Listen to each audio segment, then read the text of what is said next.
What's going on, everybody? This is Rusty Pilot 88, and tonight we are actually in my home-built flight simulator cockpit. We're going to be working with PilotEdge, which is a air traffic control add-on for X-Plane 11. Today we're going to be doing just basically the test flight, make sure all my systems are working, including being able to record these sim flights. My plan is to use this home simulator to supplement my training in the real aircraft and also help out a lot with my instrument rating going forward. So this is one of the recommended first flights on PilotEdge. We'll be going from Sunnyside Municipal Airport to Yakima.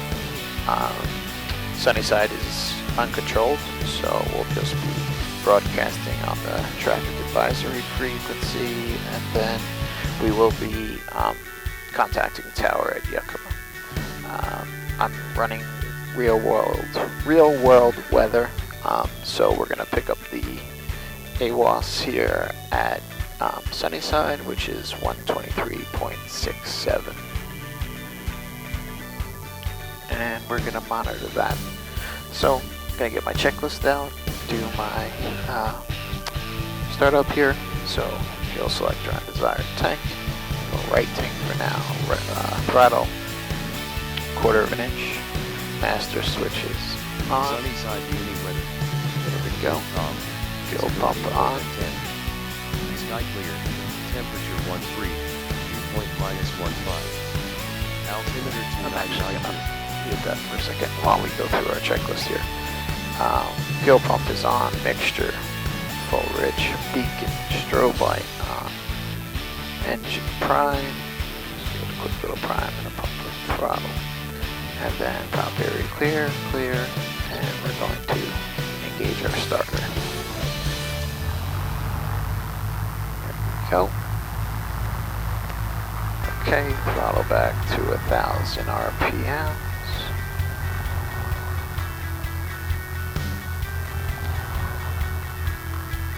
And the oil pressure is coming up and good. Electric fuel pump is off now. And there we go. Fuel pressure is still in the green. Avionics master coming on. For some reason in this model that I downloaded of the Archer, the avionics master defaults to on even when you spawn with engines off. So avionics is, we're going to turn our transponder on, which on this screen I am running Air Manager, which has my 6 backs, my nav equipment here. I have a little indicator here for my transponder because my little DIY transponder panel over here does not have any digit readouts. All I can do is turn it on, turn to altitude, ident, and then increase or decrease the digits by 1 by clicking the corresponding buttons. So we'll turn our transponder on, and it's showing on there. We're going to bring the mixture back a little bit, clean it out. There we go. So now we're going to pick up and write down our, well, actually first, the big step that we need to do is go to our plugins, go to PilotEdge, and connect to the PilotEdge network. Connecting to PilotEdge. There we go. So we are now connected to PilotEdge, and let's pick up our ATIS here at Sunnyside. Sunnyside Uni weather. Wind calm. Visibility more than 10. Sky clear. Temperature 13. Dew point -15. Altimeter 2992. Okay, 2992. That does not sound like real world weather, but we're going with it for now. So we're at 2992, set the altimeter. Eventually I will upgrade this to a touchscreen, and I might get the knobster where I could select the knob, and then there'll be a little knob over here somewhere that I'll spin to set, you know, the OBS's, the altimeter, correct my heading indicator, so, but that is for future projects for this. Okay, so on ForeFlight, I'm starting to record right now. I do have ForeFlight hooked up to X-Plane 11, so I can get used to referencing ForeFlight as well. So now what I'm going to do is at Sunnyside we have runway 2507, so a single runway. So I'm going to take off on runway 25 and head direct to Yakima.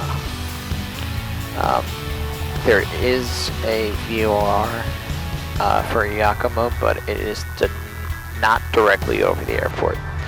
So I need to be mindful of that. So over here on my comm, I'm the nav 1, I'm going to set Yakima, which is 16.0, which I have set in. And I'm going to monitor nav 1.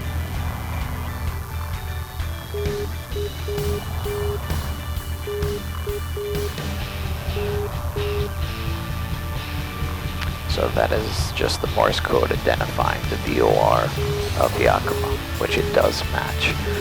So I have correctly identified the Yakima VOR. So if I were to take a look at my sectional here on ForeFlight, I think what I'm going to fly, where am I? Here we go. Yakima. I'm going to try to track the, let's say, I don't even know what I want to do here.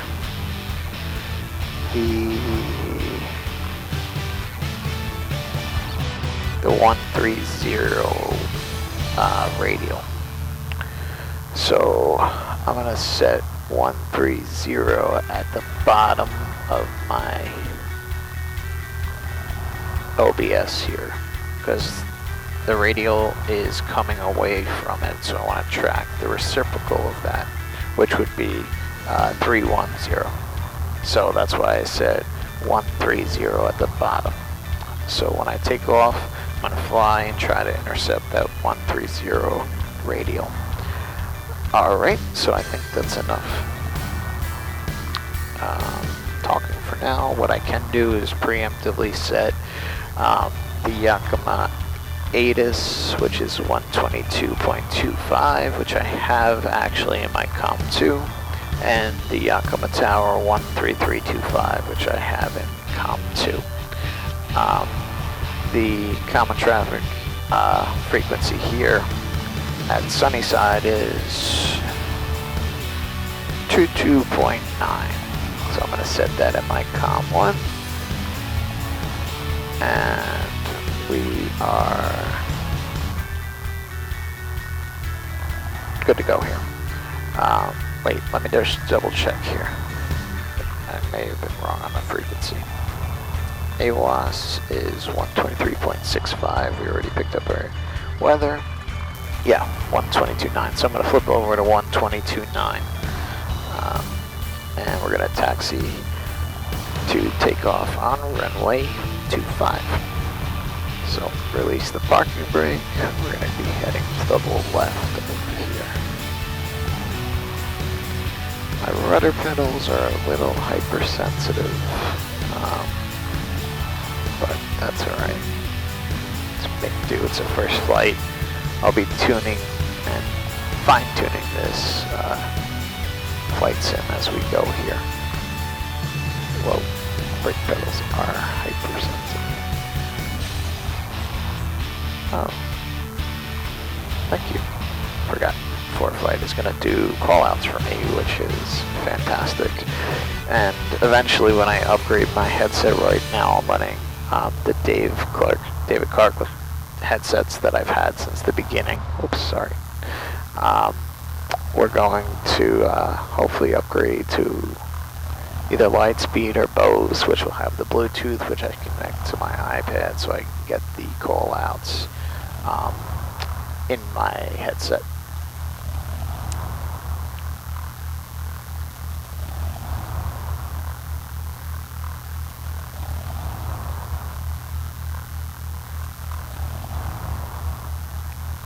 Okay. So we're gonna set our brake here.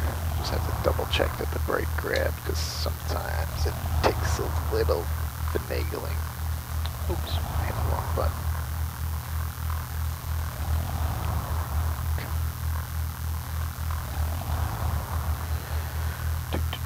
Close this.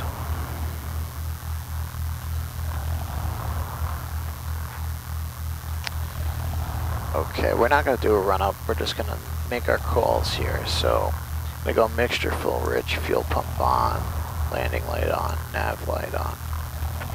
And it's going to be sunny side on 122.9.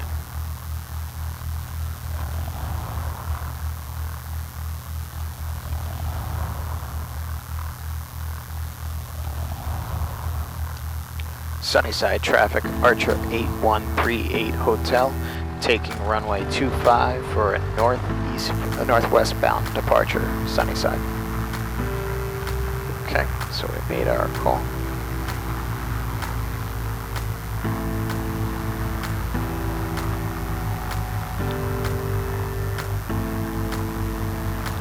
Okay, center line, feet to the floor, full throttle. These rudders are so sensitive. I have to address that. Airspeed's live, engine instruments are in the live, and rotate.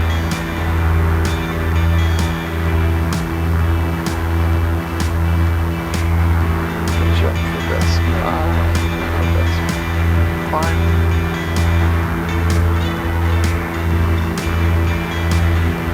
I did file a flight plan on PilotEdge. Don't know if it was necessary or not, but according to my flight plan, we're flying at 3,700 feet. So we're going to climb out to 3,700 here.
Runway assignments and hold short instructions. Advise on initial contact that you have information uniform. Yakima Air Terminal 8 is information uniform. 0153 Zulu. Wind 190 at 7. Visibility 10. Few clouds at 8,000. Ceiling 1000 broken. Temperature 21. Dew point 7. Altimeter 29061. Arriving and departing runway 2227. Visual approaches in use. Read back all runway assignments and hold short instructions. Advise on initial contact that you have information uniform. Yakima Air Terminal 8 is information uniform. 0153 Zulu. Wind 190 at 7. Visibility 10.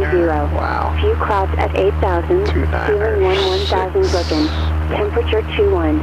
Dew point 7. Altimeter 29061. Okay. Arriving and so departing runway 2.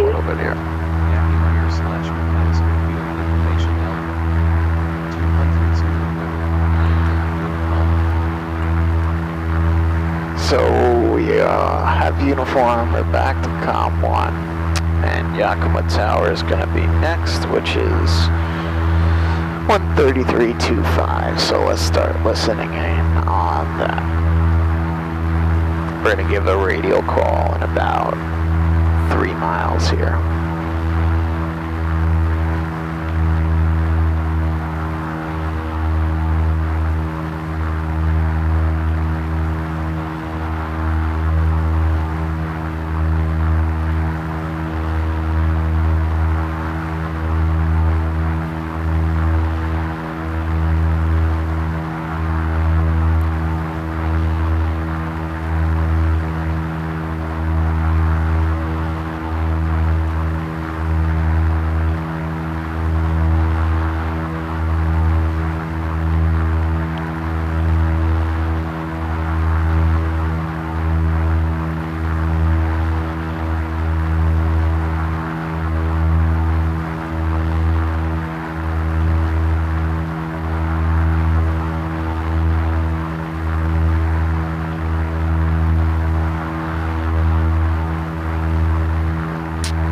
just noticed I actually messed up.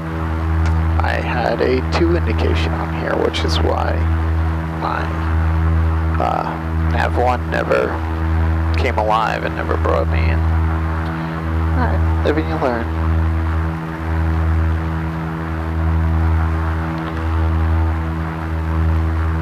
Okay, here we go. Yakima Tower, Archer 8138, Hotel 10 miles southeast inbound with uniform.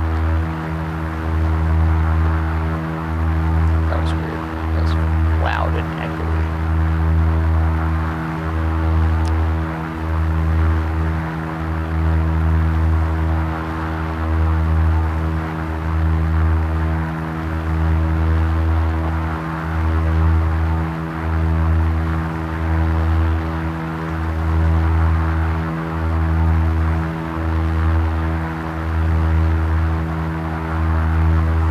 Is the network closed? Well, that would be a big letdown right here.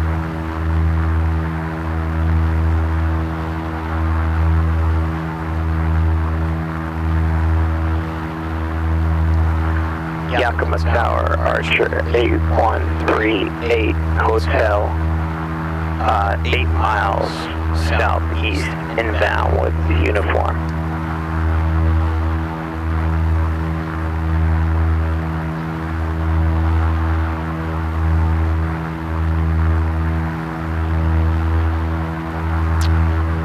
Okay, well, I guess we're just gonna take runway 27 here.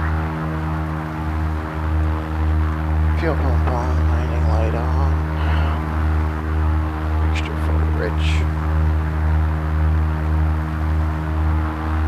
Not really sure why. Salt Lake City approach, thank you. Descend via Delta 5 arrival. Do you have a runway preference? We'll take 16 left, Southwest 723. Southwest 723, visual approach is there news. Expect visual approach runway 16 left. Guess we'll hold here. Alright, we'll expect a visual. Thanks, Southwest 723. Southwest 723, confirm descend via Delta 5 arrival. Yep, we're working on our way down now, Southwest 723, descending via the Delta 5.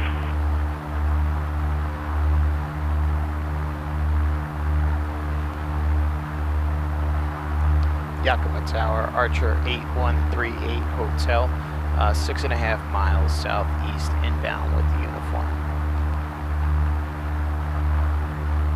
Number 8138 Hotel, Yakima Tower, make shading runway 27, report 3 mile final.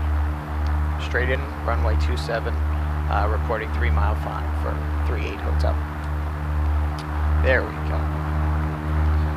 Okay, so let's get on here. We did our pre-landing checklist, so we're gonna get over to final here. Start. Number 18 Golf, after Mules, fly heading 280. After Mules, fly heading 280, 171 Golf. Okay, intercept at roughly 3 mile final. Walker 175, contact your clone center 125.75. Okay, let's start bringing our airspeed down.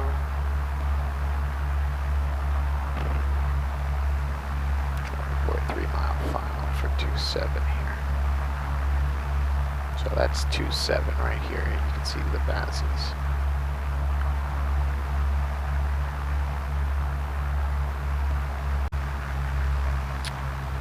We're at about a 4.5 mile final right now, so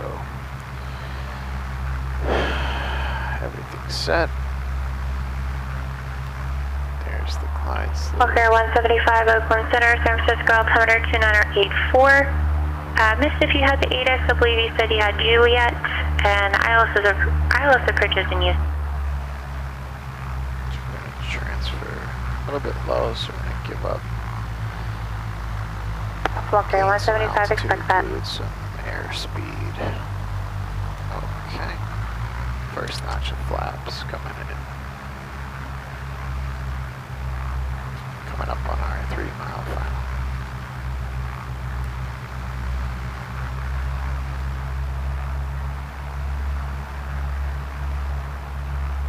Yakima Tower, Archer 8138 Hotel, 3 mile final, runway 27.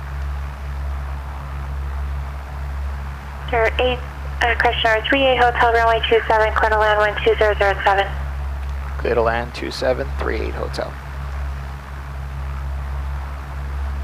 Okay, see. Delta 576, cross 20 miles 75, southwest of Montrose VOR at maintain, flight level 240.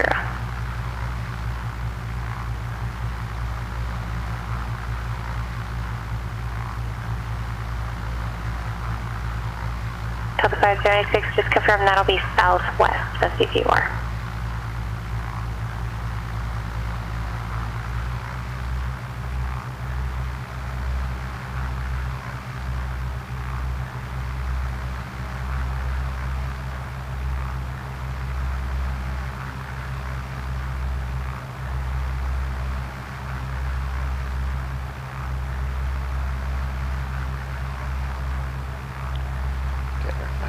Stable coming down here a little bit fast, so we're going to pull out some of that power.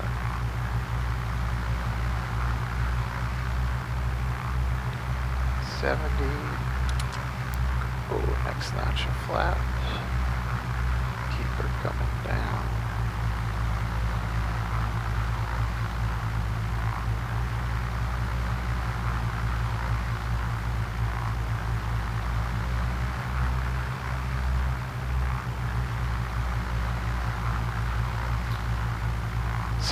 On short final, field is made. Slowly reducing that power.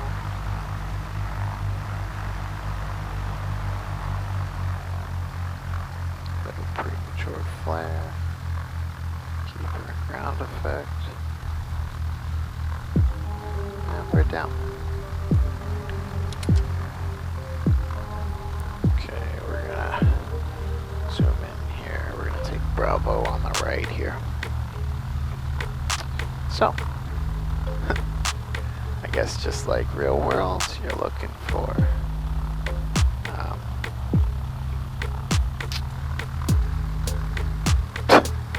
good job, Brian.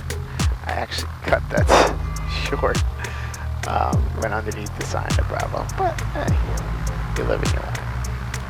So we're gonna clear here. And we will just taxi straight ahead to parking and shut her down. So that was our first flight with PilotEdge. Very cool, very interesting. I guess just like in the real world, I was freaking out a little bit, checking frequencies, making sure I was on the right frequency when I called at 10 miles and then at 8 miles. The instructions for this flight say to call in to tower 10 miles out, which is normal. But when I didn't hear the response, I got nervous. Maybe the network was closed, because I don't know if you could hear it. I don't know if you'll be able to hear it. I'll have to check the audio after we're done here. But when I was listening to the ATIS here at Yakima, at the end it flipped to the default